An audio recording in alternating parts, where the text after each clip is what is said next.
விருதுநகர்ல ஒரு தம்பி இவர் தொடர்ச்சியை இவங்க ஆளுகை என்னை எழுத, இவரோ திராவிட முன்னேற்ற கழகத்தின் தகவல் தொழில்நுட்ப பிரிவு என்னையே என் குடும்பத்தை எழுத கோவத்துல என் தம்பி ஏதோ பதிவு போட்டாங்க. அவர் தன்னை எழுதுறதா நினைச்சுட்டு கைது பண்ணி கூட்டிட்டு எங்க போறாரு, திருச்சி.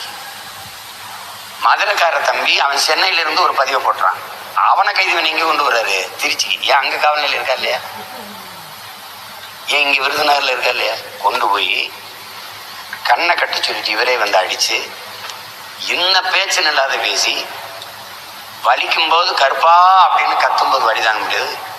என்னை கெட்ட வார்த்தையில பேசி அவனை கூப்பிடுறா, உங்க அண்ணனை கூப்பிடுறா இப்ப அப்படிங்கிறத. நீ இங்க எங்க ஸ்டடியில் இருக்க, அவன் பொண்டாட்டி அவனோட படுத்திருக்கான்னு பேசினாரா இல்லையா? நாங்க பேசினா உங்களுக்கு வலிக்குது, நீங்க பேசினா எங்களுக்கு இனிக்குமா? தம்பி நீ எதுக்கு ஐபிஎஸ் படிச்சா? அந்த வேலையை தான் பார்க்கணும். நீ திமுகவின் ஐடி விங்கில் வேலை பார்க்கணும், இந்த வேலையை ரிசைன்மெண்ட் போய் பார்க்கணும். புரியுதா?